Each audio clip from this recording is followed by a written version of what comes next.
नमस्कार साथियों, जैसा कि आप सभी को पता है रेलवे ग्रुप डी का एग्जाम शुरू हो चुका है और काफी सारी शिफ्टों का एग्जाम कंप्लीट हो चुका है। लेकिन अभी भी लाखों की संख्या में ऐसे स्टूडेंट बचे हुए हैं जिनका पेपर अभी तक नहीं हुआ। आने वाले दिनों में उनका पेपर होगा। तो जिन भी बच्चों का एग्जाम अभी तक नहीं हुआ, इस वीडियो को लास्ट तक देख लेना। फिर आपको समझ में आएगा कि कैसे क्वेश्चन आप लोगों से पूछे जा रहे हैं, कौन कौन से टॉपिकों से क्वेश्चन आ रहे हैं, यानी कि क्या पढ़ना है और क्या छोड़ना है, वो आपको इस वीडियो के बाद में पता लग जाएगा। तो वीडियो को लास्ट तक देखें। क्लास अगर पसंद आए तो लाइक भी कर दें, चैनल को सब्सक्राइब कर दें। साथ में मेरे भाई कमेंट सेक्शन में मुझे बता दो कि आप लोगों का पेपर कौन सी तारीख को है और कौन सी शिफ्ट में है। तो फटाफट से अपनी अपनी एग्जाम डेट एक बार कमेंट कर दीजिए। तो देखो मेरे भाई, आप लोगों के सामने ये पहला सवाल दिया हुआ है।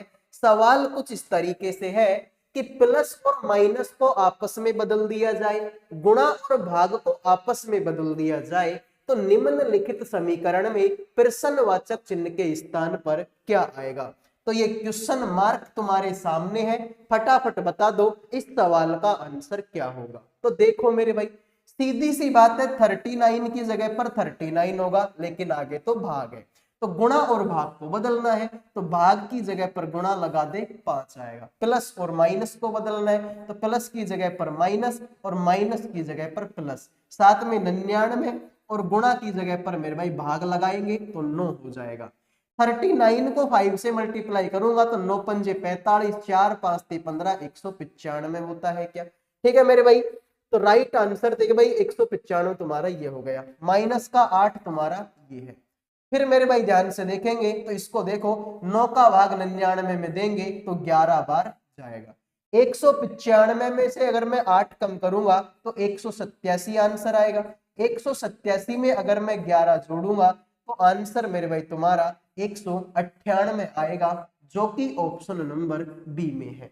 तो जिन्होंने बी आंसर दे दिया है उनके तो मजे हो गए, बाकी सभी का ये सवाल गलत हो चुका है। ठीक है भाई, जो भी सवाल आपको समझ में नहीं आए ना, एक बार सवाल को थोड़ा सा पीछे लेके देख लिया करो, यकीन मानो वो सवाल आपको समझ में आएगा। ठीक है, अब टाइम कम है तो मैं भी भाई ये नहीं चाहता कि आपका भी टाइम खराब हो तो मैं हर सवाल को 2 2 3 3 बार रिपीट करूं। ठीक है, आइए देखो।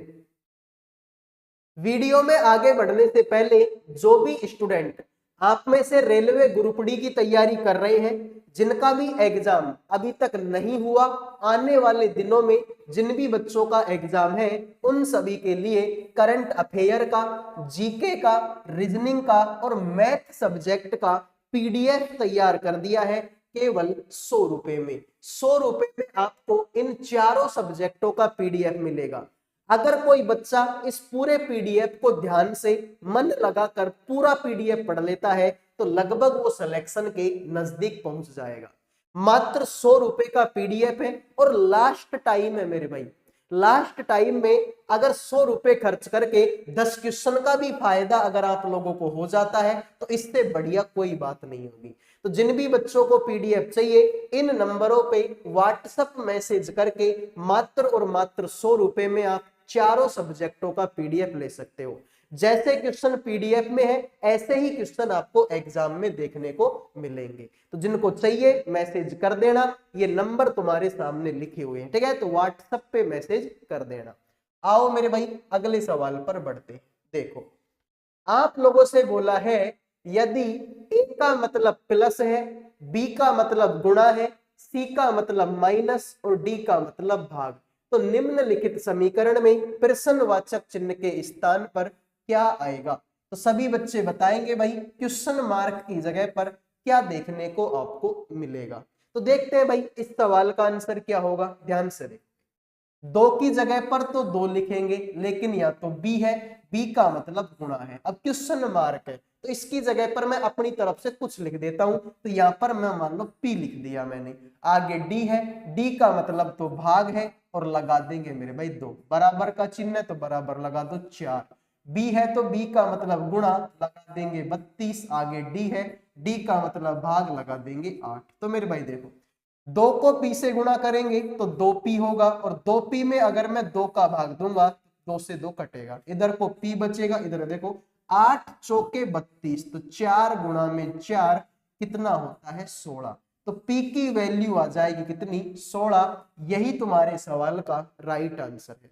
अरे भाई सीधी सी बात है, 2 को p से गुणा करोगे तो क्या आएगा 2p आएगा, और 2 का भाग भी देना है तो 2 का भाग दोगे तो 2 से 2 कट जाएगा, बचेगा क्या p। तो p क्या है क्वेश्चन मार्क की तो था, तो राइट आंसर तुम्हारा क्या होगा 16 होगा। आइए अगले सवाल पर बढ़ते हैं। अगला सवाल है मेरे भाई कि जे के एल एम और एन एक बेंच पर बैठे हैं। जे के का निकटतम पड़ोसी है, एम एन का निकटतम पड़ोसी है, ठीक है मेरे भाई। अब सवाल को आगे पढ़ो। सवाल में बोला कि जे एल के साथ नहीं बैठा जो बेंच के दाएं छोर पर बैठा है। फिर आगे बोला कि जे एम और एन के दाएं बैठा है, एम एन के दाएं बैठा है, जे किस स्थिति में बैठा है। तो सभी बच्चे बताएंगे भाई इस सवाल का आंसर क्या होगा। तो मैं हो जाता हूं साइड में, ध्यान से मन लगाकर सवाल को पढ़ो और बताओ इस सवाल का आंसर अब क्या होगा। तो देखो कितने आदमी है सर 5 आदमी है, तो भाई एक सीधी लाइन आप बना दीजिए। इसमें कितने आदमी बिठाने 5 आदमी बिठाने, तो ये पहला आदमी, ये दूसरा, ये तीसरा, ये चौथा, और ये हो गया मेरे भाई आपका 5वां। तो ये 5 आदमी तुम्हारे हो गए। तुमसे बोला कि जे के का निकटतम पड़ोसी है, एम एन का निकटतम पड़ोसी है, और जे जो है ना वो एल के साथ नहीं बैठा जो बेंच के दाएं छोर पर है। तो ये जो शब्द किसके लिए आया है इस एल के लिए आया है। तो जो जे जो है ना वो एल के साथ नहीं बैठा जो बेंच के दाएं छोर पर है, तो जो शब्द है एल के लिए, यानी कि दाएं छोर पर कौन बैठाएगा एल बैठेगा। अब तुमसे ये भी बोला कि जे एम और एन के दाएं बैठा है, एम एन के दाएं बैठा है, ठीक है भाई। तो देखो देखो एन को मैं यहां बिठाता हूं अपने हिसाब से, तो एम के दाएं कौन बैठेगा एम बैठेगा। तुमसे ये भी बोला कि जे के का निकटतम पड़ोसी है, तो जे को यहां बिठाओ, के को यहां बिठाओ। क्योंकि देखो अब कुछ बच्चे बोलेंगे सर आपने जे को यहां क्यों नहीं बिठाया, क्योंकि भाई सवाल ने मना किया है कि जे एल के साथ नहीं बैठा, तो एल के साथ में जे को नहीं बैठा सकता। देखो अब सवाल की एक एक लाइन को पढ़ो। सवाल की पहली लाइन ने बोला कि जे के का निकटतम पड़ोसी है, जे के का पड़ोसी हो गया, पहली लाइन सही है। दूसरी लाइन बोली एम एन का पड़ोसी है, एम और एन आपस में पड़ोसी हैं, सर दूसरी लाइन भी सही है। तीसरी लाइन बोली जे एल के साथ नहीं बैठा जो बेंच के दाएं छोर पर है, तो बेंच के दाएं छोर पर एल है, ये लाइन भी सेटिस्फाई है। तुमसे बोला कि जे एम और एन के दाएं बैठा है, तो एम और एन के दाएं ही तो बैठा है जे, ये लाइन भी सही बैठी है। एम एन के दाएं बैठा है, एम जो है एन के दाएं बैठा है, ये लाइन भी तुम्हारी सही है। जे किस स्थिति में बैठा है, तो मेरे भाई जे जो है बाएं छोर से तीसरे नंबर पर बैठा है, तो बाएं से तीसरे नंबर पर बैठा है, बिल्कुल बात आपकी सही है, ठीक है भाई। इधर से जाऊंगा तो तीसरे नंबर पर ही था, ये पहला, ये दूसरा और ये तीसरा, तो राइट आंसर आप लोगों का होगा बाएं से तीसरा। अगले सवाल को देखते हैं। अगला सवाल आपके सामने है। 6 व्यक्ति एक वृत्ताकार मेज के परितः केंद्र की ओर मुंह करके बैठे हैं। आपसे बोला कि पी क्यू के बाएं ओर दूसरे स्थान पर बैठा है, एस जो है क्यू और यू दोनों के ठीक बगल में बैठा है, टी आर के बाईं ओर दूसरे स्थान पर बैठा है, और पी और यू दोनों के ठीक बगल में कौन बैठा है। तो सभी बच्चे बताएंगे भाई इस सवाल का आंसर क्या होगा। तो सबसे पहले तो एक वृत्ताकार मेज बनाओ, सबसे पहले तो एक वृत्ताकार मेज मैंने बनाई। कितने व्यक्ति हैं सर 6 आदमी हैं, तो ये पहला हो गया, ये दूसरा, ये तीसरा, ये चौथा, ये पांचवा और ये छठा। सबका मुंह केंद्र की तरफ है, ठीक है। तो केंद्र की तरफ मुंह है, इधर को जाएंगे सबका दायां हाथ आएगा, और इधर को जाएंगे तो सबका बायां हाथ आप लोगों का आएगा। अब सवाल को पढ़ो। सवाल में बोला कि जो P है ना, P क्यू के बाईं ओर दूसरे स्थान पर बैठा है, तो मेरे भाई मेरा जहां मन करेगा मैं वहां पर क्यू को बिठाऊंगा, मैंने क्यू यहां पर बिठाया। अब इसके बाईं ओर दूसरे स्थान पर P है, तो बाईं ओर पहला नंबर और दूसरे नंबर पर कौन बैठा है P। तुमसे ये भी बोला कि S जो है Q और U दोनों के पड़ोस में बैठा है, तो तो Q और U दोनों के बीच में S बैठा है। फिर तुमसे ये भी बोला कि जो T है ना, T वो R के बाईं ओर दूसरे स्थान पर बैठा है। तो R के बाईं ओर, R का बाईं ओर पहला दूसरे स्थान पर कौन बैठा है? यहाँ पर तो T बैठा है। अब आगे सवाल है, बोला कि P और U दोनों के ठीक बगल में कौन है? तो मेरे भाई ये रहा P और ये रहा U, दोनों के ठीक बगल में कौन है? T। तो जिन्होंने बी आंसर दे दिया है उनके मजे हो गए, बाकी सभी का ये सवाल गलत हो चुका है। उम्मीद करूंगा मेरे भाई ये सवाल आपको समझ में आ गया होगा। ठीक है, अब सही दिखाई दे रहा है कि ये आपको? ठीक है, बिल्कुल अब सही। तो जिन्होंने आंसर दे दिया ऑप्शन नंबर बी उनके मजे, बाकी सभी का सवाल गलत है। तो लाइक और सब्सक्राइब कर दो मेरे भाई। देखिए अगला सवाल आपके सामने है कि 6 व्यक्ति हैं जो है मेरे भाई कौन से? सी, डी, ई, एफ, जी और एच एक सीधी पंक्ति में उत्तर की ओर मुंह करके बैठे हैं। केवल 3 व्यक्ति जी के दाईं ओर बैठे हैं। केवल 2 व्यक्ति जी और ई के बीच में बैठे हैं। सी एफ के ठीक दाईं ओर और जी के ठीक बाईं ओर बैठा है। एच ई का निकटतम पड़ोसी नहीं है। जी और ई के बीच में कौन बैठा है? तो सभी बच्चे बताएंगे भाई इस सवाल का आंसर क्या होगा। तो कुछ नहीं करना, ज्यादा काम आपको नहीं करना। 6 व्यक्ति हैं, एक सीधी पंक्ति में बैठे हैं। तो मेरे भाई पहले एक सीधी लाइन बनाओ। बन गई सीधी लाइन, ये पहला, ये दूसरा, ये तीसरा, ये चौथा, ये पांचवा और ये छठा। ठीक है मेरे भाई, अब तुमसे बोला कि 3 व्यक्ति जी के दाईं ओर बैठे, तो जी को मैं यहां बिठाऊंगा तभी तो 3 आदमी इधर को बैठेंगे। देखो पहला, दूसरा और तीसरा। ठीक है भाई, तुमसे ये भी बोला कि 2 आदमी हैं जो जी और ई के बीच में बैठे हैं। अब ई को यहां तो बिठा नहीं पाऊंगा कि यहां बैठा, तो भाई इसके बीच में एक ही आदमी बचेगा। तो ऐसे करो, ई को तुम यहां बिठाओ, और जब भी तो जी और ई के बीच में कितने आदमी बैठेंगे? 2 आदमी। तो यही तो सवाल है, बोला है कि केवल 2 आदमी जी और ई के बीच में बैठे हैं। तुमसे बोला, ठीक है, तुमसे बोला कि जो सी है ना, सी एफ के तो ठीक दाईं ओर है और जी के ठीक बाईं ओर है। तो मेरे भाई ऐसे करो, सी को यहां बैठाओ और एफ को यहां बैठाओ। तो मेरे भाई देखो, एफ के तो हो गया दाईं ओर और सी जी के हो गया बाईं ओर। ठीक है भाई, एफ के तो दायां हो गया और जी के बायां हो गया। अब आगे सवाल को देखते हैं। ठीक है भाई, आगे सवाल को देखो।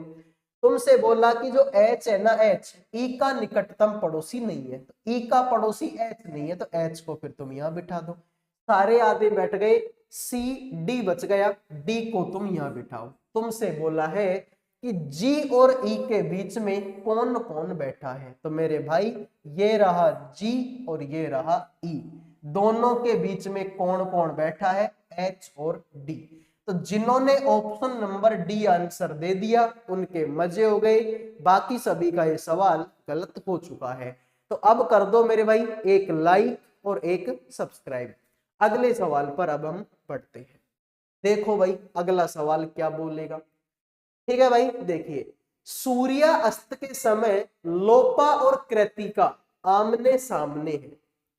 सूर्य अस्त के समय लोपा और कृतिका आमने सामने है। यदि लोपा की छाया कृतिका के दाईं ओर पड़ती है तो कृतिका का मुंह किस दिशा में है? तो मेरे भाई ध्यान से देखो यार, सूर्य अस्त किधर को होता है? सर सूर्य जो है पूर्व दिशा से तो उगता है और पश्चिम दिशा की ओर छिपता है। ठीक है मेरे भाई, यानी कि देखो ये तुम्हारी उत्तर दिशा है, ये तुम्हारी दक्षिण दिशा है, ये पूर्व दिशा है और ये तुम्हारी पश्चिम दिशा। सॉरी गलती कर रहा हूं मैं तो। ठीक है भाई, गलती कर रहा हूं। ये है तुम्हारी पश्चिम दिशा और ये है तुम्हारी पूर्व दिशा। सूर्य अस्त की बात है, शाम की बात हो रही है। तो मेरे भाई शाम की बात हो तो सूर्य किधर को है? सर सूर्य तो पश्चिम दिशा में है। अब इधर को सूर्य होगा तो छाया इधर को ही तो पड़ेगी। अरे जिधर को सूर्य होता है उसके विपरीत दिशा में ही तो छाया होती है। कि मान लो मेरे ऊपर ये लाइट जल रही है तो मेरी छाया, अब मेरी परछाई कहां पड़ रही है? नीचे। अगर मेरे सामने लाइट जल रही होती तो मेरी छाया कहां पड़ती? पीछे। अगर पीछे लाइट जल रही होती तो मेरी छाया कहां पड़ती? आगे पड़ती। तो सूर्य अगर इधर को है तो इसकी परछाई किधर को बनेगी, इधर को इसकी परछाई बनेगी। अब तुमसे बोला है कि लोपा की छाया कृत्तिका के दाईं ओर है, तो कृत्तिका का दायां कब होगा, जब मैं अगर मान लो मेरा मुंह उत्तर दिशा की तरफ होगा तभी तो मेरा इधर को दायां होगा और इधर को मेरे भाई क्या होगा, बायां होगा। यानी कि मेरे भाई लोपा की छाया कृत्तिका, यानी यहां पर मेरे भाई कृत्तिका बैठी है, तो कृत्तिका का मुंह ऊपर की तरफ है, कृत्तिका का मुंह उत्तर दिशा की तरफ है, तभी तो इसका दायां तो इधर को होगा और मेरे भाई बायां इसका इधर को होगा। अरे तुम खुद उत्तर दिशा की तरफ मुंह करके बैठना, फिर तुम देखना तुम्हारा दायां हाथ किधर को होता है। तो अगर मैं उत्तर दिशा की तरफ मुंह करके बैठता हूं तो मेरा दायां हाथ किधर को होगा, इधर को तरफ, और इधर को मेरे भाई कौन सी दिशा है, पूर्व दिशा। ठीक है, तो विपरीत दिशा हो गई। तो तुमसे बोला कृत्तिका का मुंह किस दिशा में, तो सर कृत्तिका का मुंह तो उत्तर दिशा में है। तो जिन्होंने आंसर दे दिया उत्तर दिशा उनके मजे हो गए, बाकी सभी का सवाल गलत है। ये एक्सपेरिमेंट तो तुम खुद करके देख लेना शाम को। ठीक है, ठीक है, अगले सवाल पर बढ़ते हैं। देखो भाई,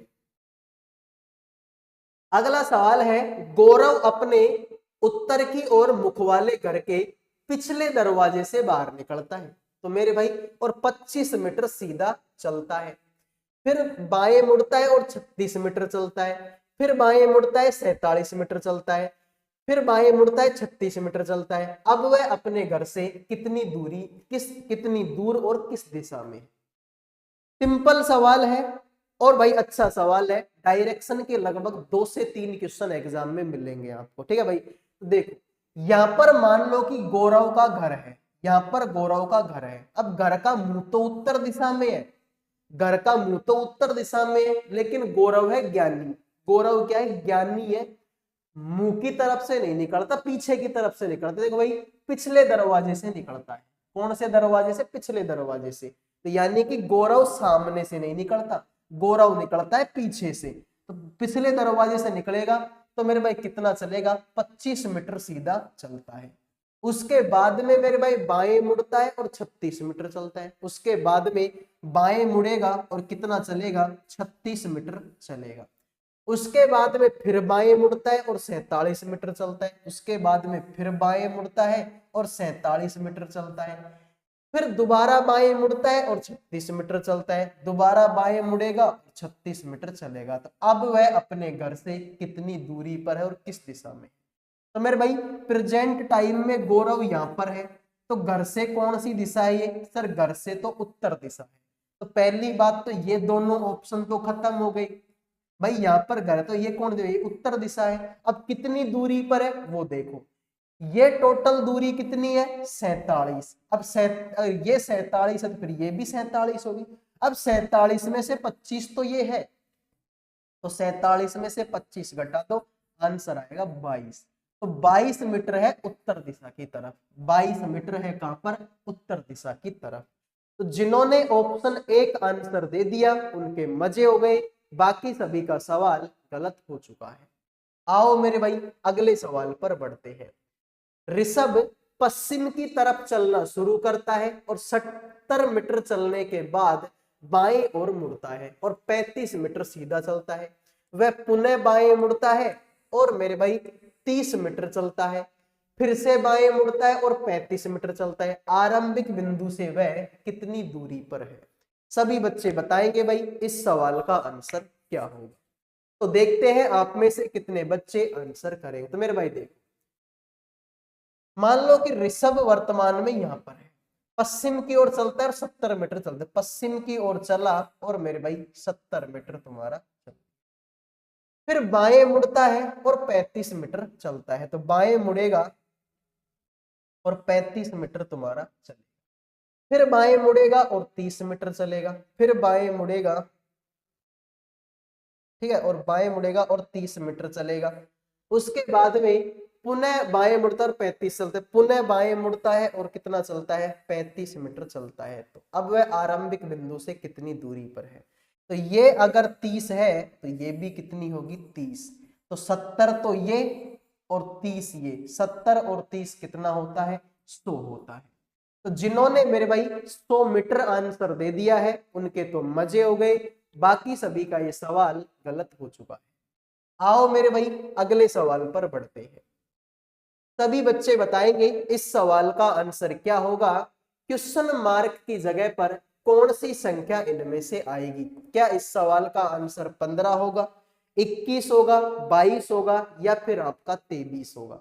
फटाफट कमेंट करो भाई इस सवाल का आंसर क्या होगा। तो आप देखेंगे सर 6 पंजो होता है 30 और 30 का आधा होता है 15।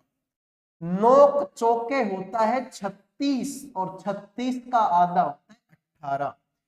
6 7 का होता है 42 और 42 का आधा होता है 21। तो जिन्होंने आंसर 21 दे दिया उनके मजे, बाकी सभी का सवाल गलत हो चुका है। आओ मेरे भाई अगले सवाल पर बढ़ते हैं।